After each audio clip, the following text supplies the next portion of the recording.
आले वाटते नाही का? हो आले वाटते दुकान बंद करू.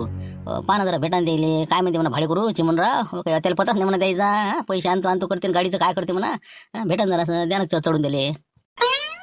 का साहेब चालले का फिराले? सण खायचं दिवसभर संध्याकाळी जिरवायला जायचं. काय हिंडायला चाललं वाटते संध्याकाळचे नाही? 2-4 चक्र मारा बनताला घराकडे नाही.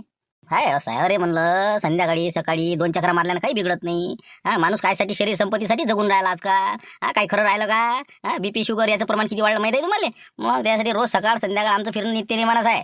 मस्त मार्केटमध्ये 2 चक्रा मारल्या आपले चालले घराकडे. जरा गोष्टी होते 4 लोक भेटते घरची किटकिट कमी राहते. मग बरं आहे ना ते. नाही तर घरी लसण निसता का तुमच्यासारखे? आता तेवढं तर करायला लागते बा. लसण फजन आता लेकरू मग वागवा लागते. नाही तर मग लसण निसा लागते. काही तर एक करायला लागेल का नाही आता. म्हणून आता ఇంకా भाजीपाला घेतो म्हणलं बा. नाही तर अजून घरी गेल्यावर हे नाही आणलं ते नाही आणलं. रोज 2 भाज्या न्यास लागते. पण म्हणलं काय म्हणते बाकीचं बरं आहे सगळं वातावरण. पाण्याचं तर काय खतरनाक काम झालं बा. नाही काय मार्केटिंग आता काय यंदा सोयाबीन येते का नाही मला मार्केटला काही. ते काय पुढचं भविष्य कोण पाहिलं. हो पण मी काय म्हणतो सध्याच ते काय आपला तुमचा भाडे करू मानमोळे साहेबांना